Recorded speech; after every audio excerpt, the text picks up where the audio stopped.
Bienvenidos nuevamente a su programa de Santos en Entrenamiento y tenemos el privilegio de continuar con el Padre Juan Puibó, que nos está explicando un poquito sobre su llamada, dentro de la llamada, de ser sacerdote diocesano, que todavía va a continuar siendo, pero esta llamada ahora a ser ermitaño diocesano.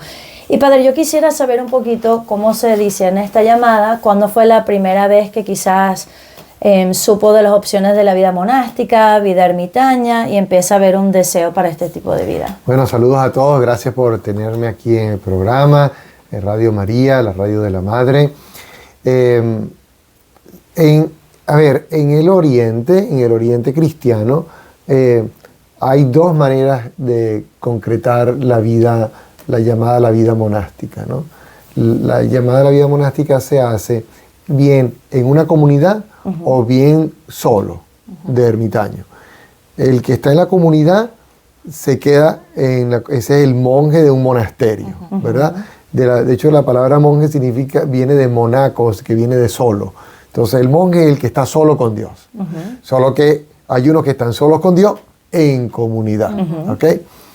Y luego hay otros que están solos con Dios fuera del monasterio, ¿ok? Estos son los ermitaños. Okay. Pero siempre dependiendo del monasterio, de alguna manera. O sea, van allí una vez por semana o una vez casi lo tiempo, y de hecho la comida viene del monasterio, entonces estos están fuera, ¿no? Y para poder ser ermitaño se necesita un permiso del abad, del superior del monasterio, después de 15 años de haber sido monje en el monasterio. Y quizá una persona que la gente conozca es San Charbel. San Charbel, por ejemplo, San Charbel es un monje libanés del rito maronita. Nosotros somos del rito romano y somos del occidente, pero somos igual católicos. Entonces, San Charbel, después de unos años de vida en el monasterio, se hizo ermitaño. Bueno, no se hizo, lo hicieron, ¿no? Él pidió, discernió la llamada y descubrió que el Señor lo llamaba a estar completamente sola en una ermita, en una casita aparte. Okay. En el occidente cristiano, donde estamos nosotros, esa opción del monje ermitaño pegado al monasterio no existe. ¿Ok? Existen las órdenes, las congregaciones ermitañas, que se les llaman, ¿no? Hay que son los camaldulenses y son los cartujos. ¿Ok? Son hombres y también mujeres que viven en casitas, ¿verdad? Y de alguna manera dependen de entre ellos, pero no tienen el monasterio central. Okay. So, por ejemplo, según yo entiendo, los cartujos o los camaldulenses viven en sus celdas, sus ermitas, y quizás se reúnen en la iglesia principal para rezar. Se unen en la iglesia principal para rezar y solamente eso. Y luego hay uno de ellos que cocina y le lleva la comida a sus casitas. ¿Ok? Y luego tienen trabajo que hacer, pero cada uno tiene su trabajo independiente. O sea, el que le toca limpiar el jardín, ese limpia el jardín, pero no trabaja con otro. Claro. Ni hablan entre sí, ¿no? Sino creo que 4 veces al año que hablan entre sí. ¿Okay? Esa es la vida ermitaña en órdenes establecidas. Así en el occidente cristiano, porque a veces creemos que lo único que existe es de Italia para acá, ¿no? Sí, pero bueno, hay de Italia para el otro lado. Y entonces son dos maneras de la vida monástica en general, ¿ok? Entonces, en el occidente existe otra forma, ¿ok? Que solamente es propia de la iglesia, digamos, de rito romano en el occidente. Y la forma es lo que yo voy a hacer. Que en el Código de Derecho Canónico hay un párrafo que es el Canon 603, y allí establece que el obispo puede consagrar hombres y mujeres exclusivamente para la vida ermitaña, sin depender de un monasterio, porque no existe esa forma aquí. ¿Ok? Entonces, realmente recae sobre el obispo como si el obispo fuera el abad, como si el obispo fuera el cabeza del monasterio. Recae sobre el obispo el discernimiento sobre la vocación de los posibles candidatos a la vida ermitaña. Entonces, ¿quién puede acceder a la vida ermitaña? Bueno, básicamente cualquier persona bautizada que siente el llamado, ¿no? Ordinariamente, en la mayoría de los casos, no son sacerdotes. ¿Ok? Entonces, discierne su llamada y el obispo pues consciente y eventualmente lo consagra y se retira a rezar y a hacer penitencia, que son realmente las dos misiones. Hablábamos en el otro programa sobre las misiones. Las dos misiones del ermitaño es rezar y hacer penitencia, ¿ok? En soledad y silencio, ¿ok? Por tanto, el ermitaño no está en una ciudad, porque de hecho el documento de la Santa Sede dice que tiene que estar retirado de la presencia de las personas, ¿okay? Alejado de las personas, para estar con Dios, para poder rezar por las personas. ¿Okay? Entonces no se aparta de la gente para hacerse un extraño a la gente, sino se aparta a la gente para presentársela a Dios. Y obviamente esto, el mayor penitencia del ermitaño es la reclusión en la celda, ¿no? Está escondido allí, cerrado por Dios. Ahora lo que quisiera ver es cómo fue su proceso de discernimiento. Bueno, en diciembre en el otoño del 2019 le comenté al obispo por primera vez a él que esta llamada estaba siendo persistente en mi interior. Me había esperado mucho tiempo, porque no iba a ir al obispo a comentarle una cosa que no ha sido madurada en la consulta, en la confrontación personal. Años antes, con mi papá habíamos construido una pequeña ermita en su casa en Haymarket, y unos buenos amigos me ayudaron después eventualmente a hacer el oratorio donde podía rezar más tiempo y eso. Y durante todo ese tiempo había tenido experiencias de vida monástica con los carmelitas, eventualmente con los camaldulenses, con diferentes grupos que ya vivían esta experiencia. Y como adoptando sus prácticas a mi vida personal y también a la vida de la ermita cuando iba ya ahí cada 2 semanas mientras estaba en Todos los Santos. Entonces cada 2 semanas iba en la noche y pasaba todo el día en la ermita. Poco a poco, con esto, empiezo a darme cuenta que sí, que efectivamente esto es lo que quiere el Señor. Yo creo que es lo que siempre ha querido, pero bueno, se va concretando de una manera particular. Y me voy dando cuenta que sí, se lo comento al obispo, y el obispo en su momento me dice, oye, porque cuando se lo presenté era ser ermitaño, ¿no? Como lo que voy a hacer ahora. Pero el obispo me dice, bueno, ¿y qué tal con una comunidad? ¿No? Entonces, por eso hablé antes de las comunidades, ¿no? De los cartujos y de los camaldulenses. Los cartujos fundados por San Bruno en el siglo XII y los camaldulenses por San Romualdo en el siglo XI. Entonces, cuando le comento esto al obispo, me dice, oye, ¿qué tal estas comunidades? Entonces, tengo una experiencia con los cartujos. La experiencia con los cartujos fue formidable. Fue en España, justito antes del COVID. Fue precioso, lindísimo. Yo llegué con un deseo enorme de ellos. Pero no era allí, ¿no? ¿Y cómo sabía que no era allí? Bueno, porque te das cuenta que ahí no se concreta lo que Dios quiere. No sé, voy a poner un ejemplo burdísimo. Pero cuando una niña está de novia con un muchacho, ¿cómo sabe que él no es? ¿No? Bueno, no llenan las expectativas, a lo mejor no tienen la misma educación. Bueno, simplemente lo sabe. Simplemente lo sabe, exacto. Es difícil como decir, ¿por qué ese no es? Pues no, ¿por qué no te gusta? Si lo tiene todo, es perfecto. Bueno, los cartujos lo tenían todo. Perfecto, pero no era el lugar. Entonces, bueno, ya vine y al tiempito le volví a decir al obispo, sí, pero no es ahí. Y dice, bueno, ¿y dónde? Bueno, la otra opción eran los camaldulenses. Y el año siguiente me dio 3 meses de permiso, que fue cuando salí de Todos los Santos, para tener una experiencia con ellos.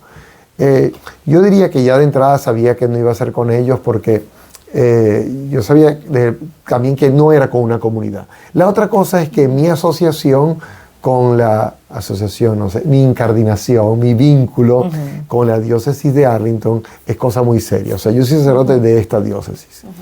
Entonces, por lo tanto, la manera como debía materializarse esto era en la diócesis de Arlington. O sea, en esta porción de iglesia particular donde su obispo es Michael Burbidge. Entonces, bueno, cuando regresé pasó lo mismo, le comenté que no era en comunidad y eventualmente fui a Cristo Redentor por unos meses y vine aquí.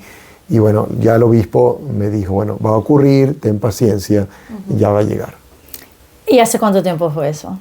Cuando me lo dijo él, en el 16 de agosto del año pasado, y ahora estamos en junio, julio del 2025. Esto fue el año pasado que me lo dijo. Entonces, claro, en ese momento, pues ya sé que hay permiso, pero hay que buscar el lugar, ¿no? Sí, pero perdón, quizás me explique mal. Lo que digo es esto ha sido un tiempo, ¿no? O sea, el obispo sale del 2019, este viene antes. Le digo, bueno, ok, con esta comunidad, pero quizás pueda ser el ermitaño diocesano. O sea, uno quiere todo ya, Iris, ¿sabes? Mucha gente quiere, esta es la persona, tiene que ser ya, o este es el llamado, tiene que ser ya. Y Dios se toma su tiempo, lo ve bíblicamente también, que eso prolonga también como que el deseo de Dios, ¿no? Sí. Aparte de eso, ¿no, padre? Usted ha tenido un padre espiritual, como dice. No es que usted solo se le ha venido esta idea de la nada y ha continuado como persiguiendo un deseo propio, sino que ha tenido un director espiritual, ¿no? Aún siendo sacerdote, para que le vaya ayudando a discernir más. Claro, y empiezas a ver con más claridad también, te confronta, te dice, mira, esto no debe ser así o debe ser de otra manera, y finalmente pues se va concretando. Hay una cosa que es importante, y es que hubiera podido hacer yo esto antes. Por eso te digo que el comentario es un poco antipático de, bueno, si tú eres feliz, yo también soy feliz, o qué bueno, finalmente vas a hacer lo que quieres. O sea, si yo hubiera querido hacer lo que quería, seguro que me hubiera ido hace tiempo por mi cuenta, ¿sabes? Por mi cuenta, me hubiera estrellado y me hubiera ido muy mal. Pero bueno, a ver, yo creo que, como dicen, tengo derecho a ser feliz, ¿no? Tengo derecho a hacer lo que me da la gana. Y después te va mal. En la vida estamos para hacer lo que Dios quiere, lo que Dios más le da gloria y lo que a Él más lo da contento. Aunque a uno en un momento dado diga, ay no, yo hubiera querido que hubiera sido de otra manera. Entonces... Y esto, perdón, esto creo que es importante porque uno diría, bueno, pero es para Dios. O sea, no es que uno dice, deja el ministerio. No, sino es para Dios. ¿Por qué no? ¿Cómo sé yo que no es una tentación? Por ejemplo, San Juan María Vianney, el cura de Ars, intentó salir de su parroquia 3 veces. Porque creyó que Dios lo llamaba inclusive a ser monje cartujo, ¿no? Es verdad. Entonces, ¿cómo saber que es una... Porque puede ser una tentación del diablo. O estás haciendo una obra muy bonita, como la que hemos hecho aquí en San León Magno, y de repente tienes esta tentación de irte, ¿no? De dejarlo todo, porque...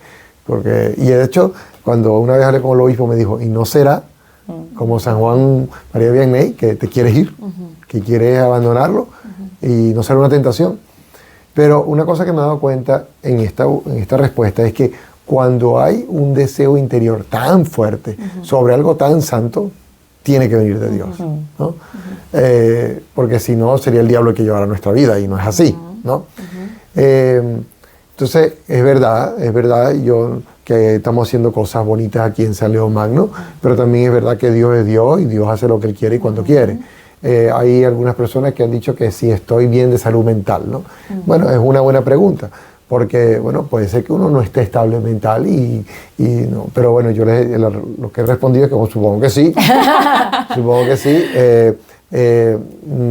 No creo que me estoy yendo por las razones equivocadas, creo que ha habido un discernimiento serio de parte del obispo y de sus colaboradores. Luego, no es una cosa que estamos haciendo escondida, ¿no? Una cosa que es abierta completamente y que la gente sabe. Tú decías, ¿cuánto tiempo con esto?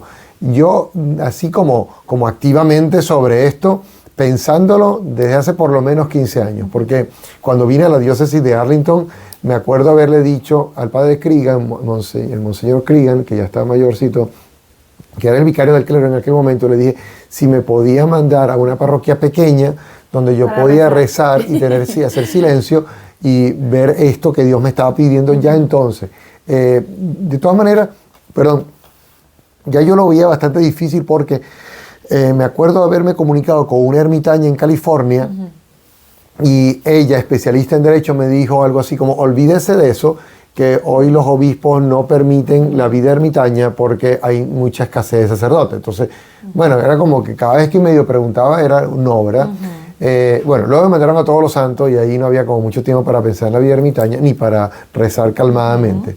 Pero bueno, gracias a esa experiencia de Todos los Santos fue formidable porque me endureció y me fortaleció. Y así fue pasando el tiempo. Entonces, más o menos como 15 años. Los últimos 6, más fuerte, porque bueno, el obispo lo ha sabido y me ha ido acompañando. Sí, los monjes y los ermitaños se rigen, ¿no?, por una regla de vida. Y usted ha tenido que ir pues viendo esto de la regla de vida. ¿Cómo ha sido ese proceso? ¿Quién le ha ayudado en este proceso? ¿Y qué va a hacer de ermitaño? Sí, gracias. Debe haber una regla de vida que es lo que le da el marco a la vida cristiana, la vida del cristiano, en este caso la vida del ermitaño. La regla de vida en sus orígenes, el primero en escribir una regla de vida para monjes fue San Pacomio, ¿no? En una cosa que le llaman el Catecismo de San Pacomio, que es una orden un orden, no sé, como una regla para monjes, ¿verdad? Entonces, ¿qué es lo bueno de esto? Bueno, que los abas, los padres del desierto, a sus discípulos le decían, Padre, ¿qué debo hacer para salvarme? Eran las palabras de sabiduría, se llaman los apotegmas, ¿verdad? Los dichos de los padres. Entonces el padre le decía, haz esto y te salvarás. ¿Ok? Entonces, qué sé yo, diferentes dichos en la misma línea, pero a lo mejor le decían, calla tu boca y no digas ninguna palabra inútil y te salvarás. ¿Ok? Entonces, estos discípulos tomaban estos consejos al pie de la letra, al corazón. O sea, yo hago esto y me voy a salvar. Y no tengo que hacer nada más. Porque estos hombres eran unos iluminados de Dios, ¿no? Eran unos santos. Entonces, si este me está diciendo que tengo que llevar un balde de agua a aquel palo seco, y cuando el palo seco germine, entonces, o le salgan flores, entonces ya me salvé, entonces yo voy a hacerlo, porque este viene de Dios. Ese es un ejemplo concreto también, lo del palo seco.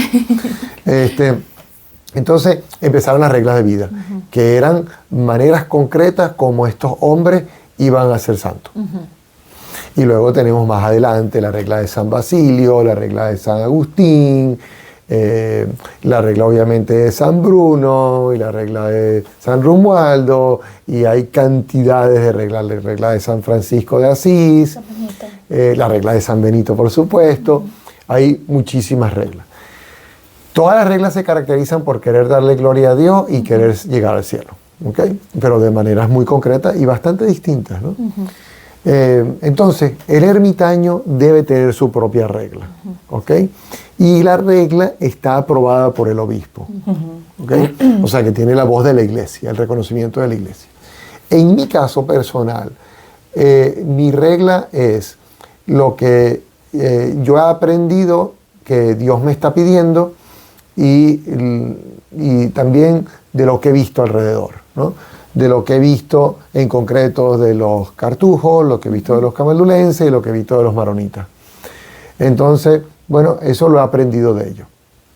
También he aprendido mucho, yo pertenezco a una sociedad de vida que se llama Fiat Lux, compuesta por laicos y también por sacerdotes y consagradas. Entonces, en Fiat Lux tenemos una regla de vida.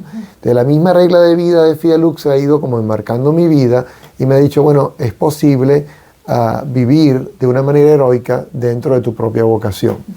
Entonces, bueno, la regla de vida que tengo aprobada por el obispo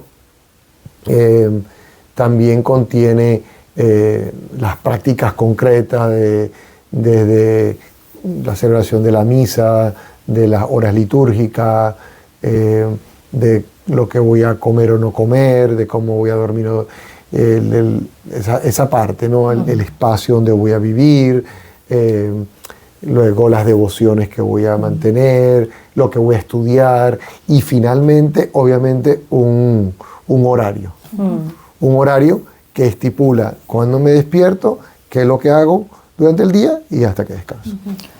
Quisiera aprovechar un tiempo de hacer como preguntas frecuentes, ¿no? Porque hay muchas personas que la primera vez que lo escuchan.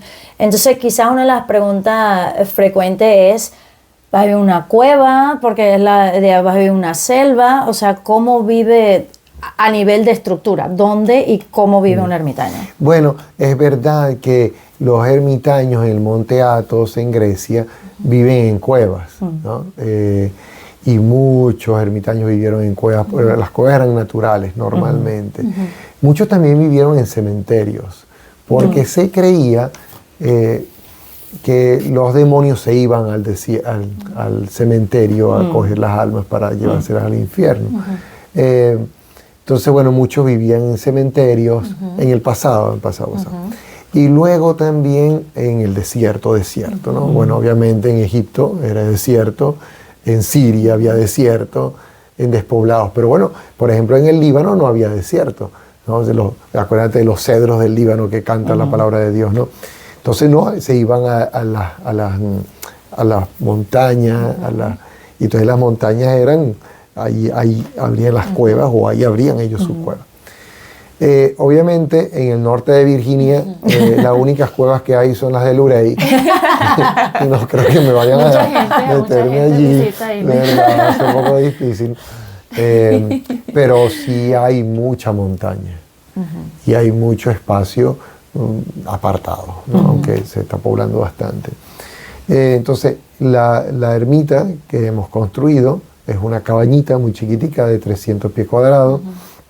Todavía yo creo que es muy grande para aquellos ermitaños, pero bueno, tiene lo suficiente para un ermitaño del siglo XXI. Y está en el valle del Shenandoah, y apartado de la gente. La gente no puede visitar. Bueno, lamentablemente alguien que me insistía en estudiar, lo voy a visitar. Le decía, bueno, puedes ir, pero no te voy a poder saludar, ¿no? Entonces, mejor no lo intentes porque va a perder el viaje. Pero bueno, esa es la vocación del ermitaño, ¿no? Y bueno, así como también es duro y es un sacrificio para la gente, lo es para mí. Claro. ¿Sabes? Entonces, bueno, compartimos el sacrificio, ¿no? Otra pregunta frecuente, padre, es, y ya lo dijo, pero quisiera entrar un poquito más, ¿por qué no es suficiente el tomar espacios de oración aquí, decirle, padre, no tiene que ser algo tan exagerado, despiértese más temprano, rece más, pero esta llamada a la seclusión, o sea, ser totalmente de Dios, porque la gente va a decir, aquí estás haciendo tanto bien, o sea, no puede ser, ya lo hablabas de la tentación, pero no vas a hacer nada, ¿qué vas a hacer allí? O sea, todo el bien que estás haciendo se va a dejar de hacer. Sí es suficiente, sí es suficiente, pero depende de tu vocación, ¿no? Iris y su esposo Ulises se aman mucho y tienen muchos hijos. Entonces yo le puedo decir a Iris, ¿por qué no tienen 2 hijos? ¿Es suficiente? Sí es suficiente, a lo mejor para otros, pero no para ellos. Entiendo, o sea, yo creo que es bueno que nos situemos que Dios llama a sus hijos como Él quiere y cuando Él quiere y para lo que Él quiere. Entonces, ¿es suficiente rezar en la mañana y en la noche? Pues sí es, pero depende. Depende de quién estemos hablando, ¿no? Ahora, no es suficiente para mí. Y yo creo que Dios de mí quiere otra cosa y es lo que me está pidiendo y a lo que le estoy respondiendo. Por eso, lo que yo estoy haciendo ahora es respondiéndole a Él. No es haciendo una cosa que yo quiero, porque seguro que si fuera por mi cuenta, meterme escondido en una cabaña y no poder hablar con mi familia y con la gente que quiero, no es lo que hubiera escogido por mi propia cuenta, sino que tiene que ser idea de Él. Esa parte es bonita, padre, creo que es importante hablarla, incluyendo sus papás. O sea, no es que usted va a estar ahí, que sus papás van a llegar cuando quieran, ni nada. Porque a veces creemos que hacer lo que Dios nos está llamando a hacer, de cierta forma nos va a hacer la vida más fácil o más, se va a disfrutar más, sino que uno tiene que renunciar a cosas buenas, concretas, o sea, que más que el amor de sus papás, ¿no? Y también tiene que renunciar, ¿no?, a esa presencia. Ahora puede ver a sus papás mucho más, a su hermana que no está acá, o sea, es como una separación física tal vez, pero obviamente espiritual, una conexión diferente, ¿no? ¿Nos puede hablar un poquito de eso? Cuando Dios pide algo, lo quiere todo. Y no quiere una partecita. Cuando Dios nos busca para invitarnos a dárselo todo. En mi caso personal, a dárselo todo de esta manera concreta. ¿Por qué? Bueno, yo no tengo más nada que darle a Dios sino mi propia vida. Es lo único que me queda, ¿no? Y la otra cosa es, no hay nada que este mundo me pueda ofrecer más distinto a lo que Él me puede ofrecer, que es todo. Entonces, nada, yo lo quiero a Él y solamente a Él, y es a lo que voy. Y con Él, y al irme, me llevo en mi corazón la iglesia, me llevo en el corazón el mundo, para poder orar por todos y hacer penitencia por la conversión de la iglesia y del mundo entero. En concreto, en la mañana, a las 8 de la mañana, todos los días rezaré 1 hora de adoración ante el Santísimo Sacramento por los sacerdotes, y a las 5:30 de la tarde, todos los días, por los matrimonios y por las familias. O sea que mi vida tiene sentido en la medida que Dios me llama y en la medida que yo le respondo. Padre, y no tiene que ir en tan detalle, si no quiere, pero ¿nos puede explicar eso, como dijo, un poquito del ritmo de vida del ermitaño? O sea, porque quizás gente dice, yo quisiera eso, que me encantaría tener una casa en un bosque donde rezo, leo, estoy tranquilo, porque pueden pensar que te estás retirando.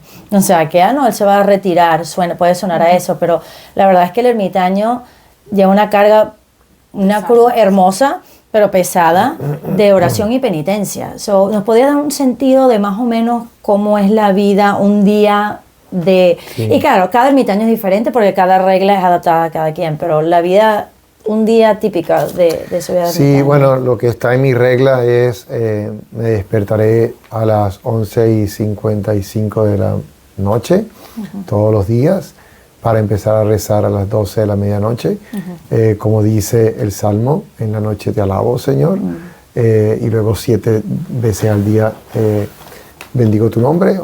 Entonces, me despierto a las 12, estoy rezando hasta las 4 de la mañana, que se rezan los salmos, y luego la oración en silencio, la oración del corazón, la repetición del nombre de Jesucristo, eso, como 4 horas de oración. Y luego 2 horas de descanso, más o menos, hasta las 6 de la mañana. A las 6 de la mañana, laudes, que es la primera oración del día, son 7 veces, decía, y ante el Santísimo Sacramento expuesto.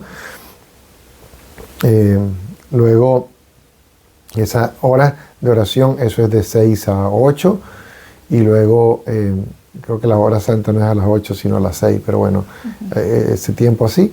Y luego, estudio de la lección divina, estudio de las Escrituras, y a las 3, a la media mañana, la tercia, que es la oración de la media mañana, luego a media tarde la sexta, a la tarde, al mediodía la sexta, a las 3 la nona, luego a las 5 las vísperas, y a las 8 las completas.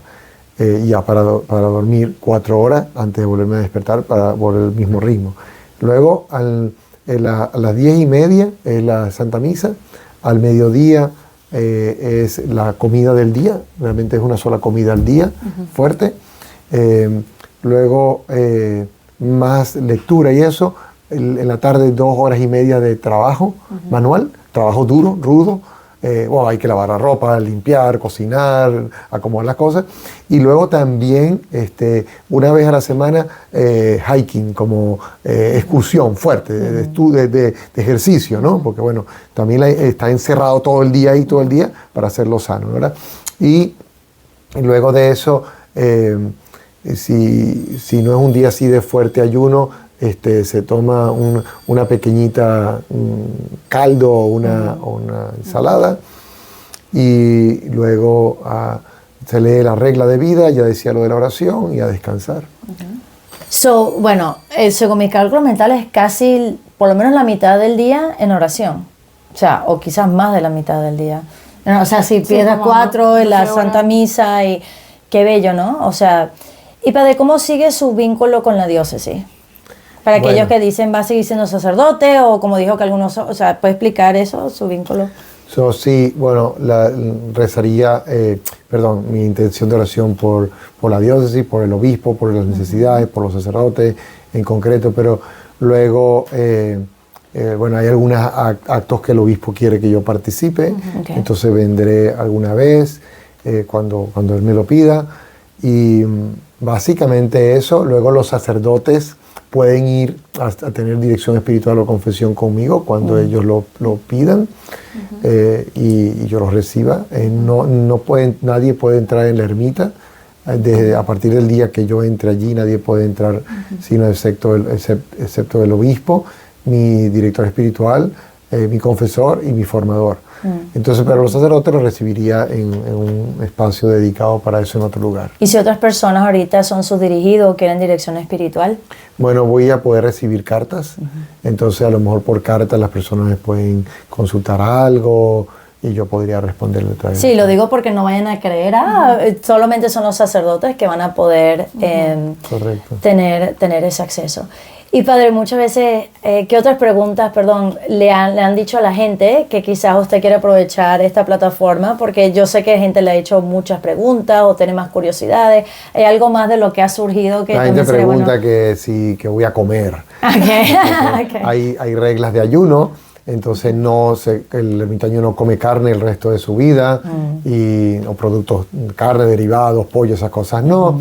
Pero depende, hay épocas en el año que no se come sino solamente productos vegetales o pan y agua solamente, otros un momento que no se puede comer productos lácteos. El ayuno lo que hace es preparar el alma para poder recibir la presencia de Dios. No es tanto por sacrificio, aunque sí es sacrificio, pero es más en el sentido positivo, ¿no? De que Dios viene a estar y a reposar en el alma del ermitaño, ¿no? En nombre de la iglesia. Sí. Padre, esto no, obviamente usted va a estar ofreciendo eso, ¿no? Pero las intenciones por las que va a estar ofreciendo todo esto, los sacerdotes y las familias.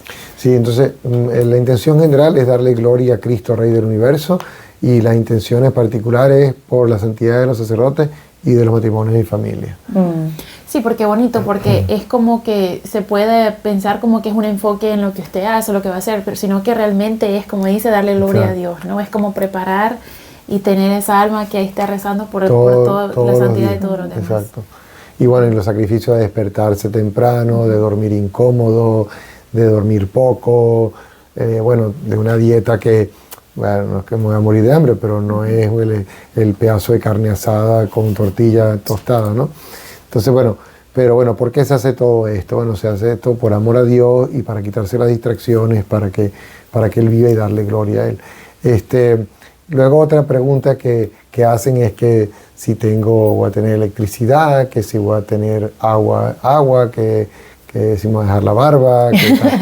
Bueno, esta ermita hacía 20 años, allí había vivido un ermitaño, y entonces tenía la electricidad muy cerca y había agua de pozo. Entonces ambas cosas voy a tener, electricidad y agua.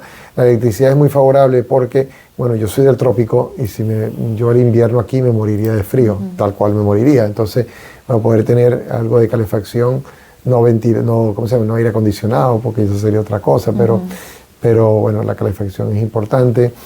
¿Y lavadora y secadora? Y lavadora y secadora no, aunque el esposo de Iris quería que yo pusiera una lavadora.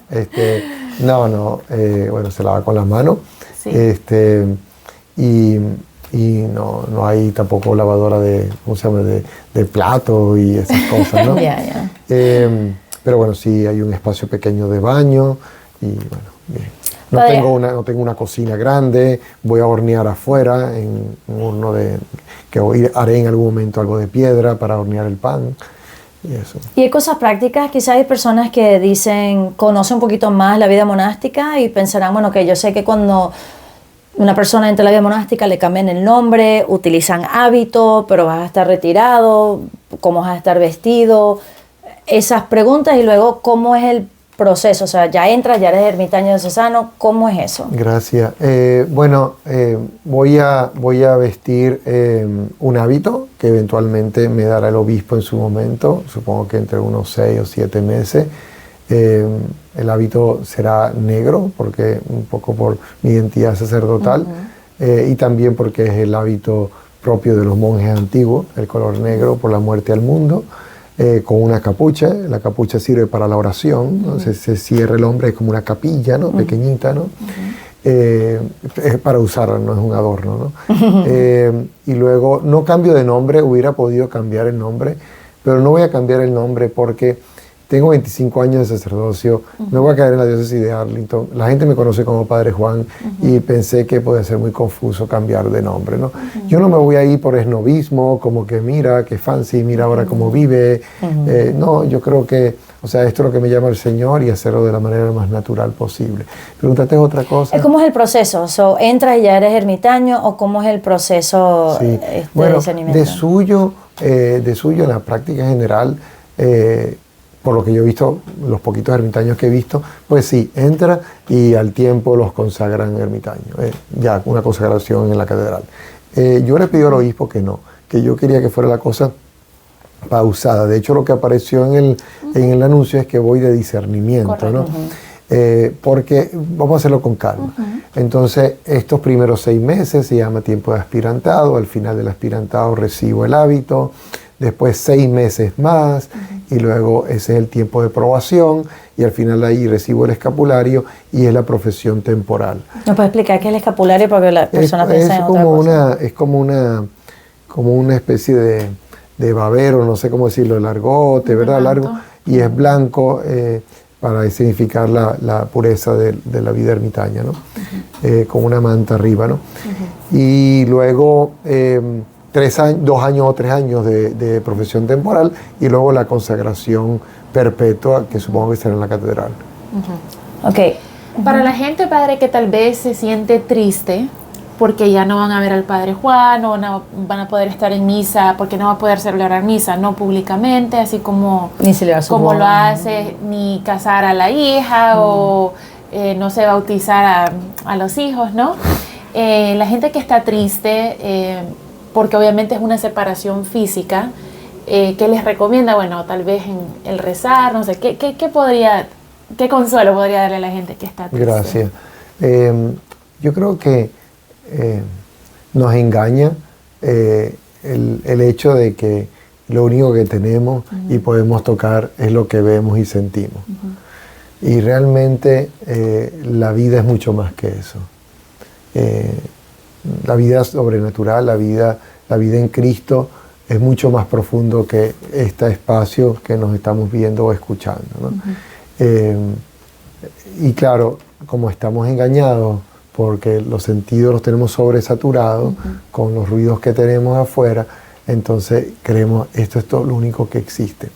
Yo lo que diría es a todos, hay que profundizar la vida de oración, la vida de oración, de visita al Santísimo, de frecuencia de los sacramentos, de silencio interior, de momentos de soledad, de comprender que estamos llamados a algo mucho más grande que esto pasajero. Que oremos unos por otros, que oren por supuesto por mi perseverancia, como yo lo haré por las intenciones que me han encomendado y me encomendarán.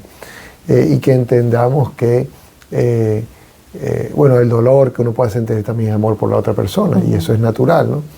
Pero que sepamos también ofrecer lo que nos cuesta como un sacrificio a Cristo, que lo pide todo. Y padre, aunque suene un poco raro, alguna vez tú y yo hemos hablado que hay una conexión bonita entre la vida ermitaña y algunos sacrificios en otras vocaciones, ¿no? Entonces, porque no vaya a ser que la gente diga, wow, qué bien lo que Dios le pide al Padre Juan, a mí no me toca amar tan radicalmente así, pero no es verdad. ¿Nos puedes contar un poquito lo que tú decías cuando el padre creo que estaba con los camaldulenses y tus hijos se están despertando a medianoche? ¿Te acuerdas? Sí, creo que ha sido bonito, padre, ser parte de su discernimiento y todo, cada vez que usted venía y escuchaba algo, y me daba cuenta que hay cosas en mi vida como vocación de madre que puedo hacer, no puedo implementar, no me puedo ir al monasterio y dejar a Ulises con todos los niños, pero por ejemplo me decía cómo se despiertan a ciertas horas de la madrugada, y entonces lo que hago hoy yo, cada vez que me despierto, hago una Ave María. Y a veces como que se me vienen diferentes intenciones, algún sacerdote, alguna cosa, alguna situación en particular, entonces es como forma de implementar, ¿no?, la vida de oración a lo que ya pasa durante la vida. Yo creo que nuestra vida en Cristo debe estar sembrada en lo que nosotros hacemos, en lo que somos en este momento, ¿no? Es verdad, no todos están llamados a la vida ermitaña como yo lo voy a hacer, pero todos estamos llamados a una vida de intimidad con Cristo en nuestra vida. si me pides recomendaciones, yo te diría lo primerito que hay que hacer es purificar la vida. Es decir, hay que sacar de la vida todo aquello que nos estorba y que no nos lleva directamente a Dios, ¿no? Y para eso hay que ser radical. O sea, no podemos seguir viviendo como es, un lado un poquito para Dios y un poquito para el diablo, ¿no? Y ahí le vamos pasando. Y yo hablaba del ruido, o sea, da vergüenza la música que los cristianos hoy usan, o lo que miran, lo que hablan, lo que comentan. Esto no es propio del seguidor de Jesucristo. Y si lo vamos a hacer, lo hacemos bien. Si no, mejor no hagamos nada. Hoy el mundo está hambriento de verdaderos testigos de Jesucristo. Hoy el mundo está deseoso que le digamos de la belleza de la vocación al matrimonio, que le digamos que se puede ser sacerdote santo en la parroquia, que le digamos que se puede ser ermitaño en medio del siglo XXI. ¿Sabes? Que hay una llamada a algo más, porque Él murió en la cruz y Él nos amó primero, porque Él nos amó hasta el extremo y así debemos amar nosotros. Entonces yo digo, lo primero, purificar la vida, hay que sacar todo lo que estorba, de una vez ya. No mañana, la pasado mañana, déjeme pensarlo, no estoy seguro. Porque lo que pasa es que después se compromete la eternidad. Y después no hay más tiempo, ¿sabes? Creemos, vuelvo a decir, creemos que todos vamos al cielo. Y no es verdad, a no ser que realmente nuestra vida haya estado alineada con su voluntad. Lo que pasa es que como la inmensa mayoría de la gente no vive en comunión con Cristo, creemos que esa es la norma. Y padre, ¿hay algunos santos de su devoción que aunque sean ermitaños o no, le han ido como acompañando durante este proceso? Sí, bueno, Teresita del Niño Jesús, San Charbel, San Isaac el Sirio, y bueno, ahí los santos están muy cerquita de mi corazón, ¿no? Y una cosa que tú ves común a los santos es que hicieron cosas por amor a Dios, pero no fueron raros, ¿no? Tú ves que su pensamiento no era como enrarecido, no había como una obsesión de amor, ¿no? Sino que era un amor verdadero. Por eso es importante purificar el amor también, ¿no? Y saber ponerlo en el lugar que le corresponde. Bueno, pero volviendo, me decías de más prácticas, ¿no? Bueno, purificar es importante. Y luego, cada uno debería tener una regla, una especie de regla de vida que nos enmarque, que nos ayude a caminar ordenadamente hacia el Señor y no solamente por caprichos, ¿no? Y luego, todo esto va llevando a una libertad interior, ¿no? Que sabes que vivimos mucho pensando hoy en día el qué dirán y qué pensarán. Cuando tú estás enamorado no te importa lo que dice la gente, ¿no? Entonces, bueno, pedir a Dios que nos enamore de Él para que no nos importe que los demás digan, porque los demás eventualmente dirán que está bonito y que así debe ser, ¿no? Y bueno, esto es un gran privilegio para nosotros en nuestra diócesis. Usted había dicho que hay otros ermitaños diocesanos en distintos lugares, ¿no? Pero nuestra diócesis es increíble y además que es sacerdote, ¿no? Y eso es bellísimo. Me dijo un sacerdote amigo que el obispo, en la reunión de estos sacerdotes jóvenes, estaba hablando de del gran tesoro que iba a ser el Padre Juan, de lo duro que fue como que dejarlo ir, porque todo el mundo habla muy bien de toda la labor que hacen, pero el propio obispo entiende esto como un tesoro, ¿no? Entonces, a veces puede ocurrir cuando un hombre va a ser sacerdote, o cuando un sacerdote, bueno, va a ser ermitaño y dice, ¡ay, qué pérdida! Como que lo que se va a perder, no, es pura ganancia, en realidad. Entonces, Padre, nosotros, de este lado, ¿cómo podemos apoyarlo a usted en su vocación, en rezar, o sea, cómo, ya sabemos que usted va a hacer todo esto por nosotros, ¿qué podemos hacer nosotros para usted? Bueno, que recen, por favor, creo que eso es lo más importante, que recen y que sean fieles a sus vocaciones, que se amen mucho los esposos, las consagradas que sean fieles a Dios y bueno, que por favor purifiquen la vida y que tomen acciones concretas para hacer más de Dios, que este mundo lo necesita. Yo creo que para mí siempre es una lección de que Dios es real, que Dios quiere más y que Dios se lo merece, ¿no? O sea, es como siempre lo que hay detrás, como que Dios lo merece todo, se lo merece todo. Bueno, Padre, cuente con nuestras oraciones siempre. Somos, como les decía, muy privilegiados. Ojalá les llegue chance de ver esto y cuando lo vean, recen por él. Hay personas que dicen, voy a ofrecer los ayunos los viernes por el Padre Juan. Elijan una cosa concreta para ofrecer por amor al Señor, pero de manera particular por esta vocación, que es hermosa, pero es muy difícil. Así que muchísimas gracias, Padre, por estos 2 programas, de parte de Radio María, por todo lo que ha hecho por tantos años, por estar aquí con nosotros. Gracias. Bueno, gracias, que Dios los bendiga a todos y nos vemos en el cielo. Amén. En el nombre del Padre, del Hijo y del Espíritu Santo. Amén. Amén.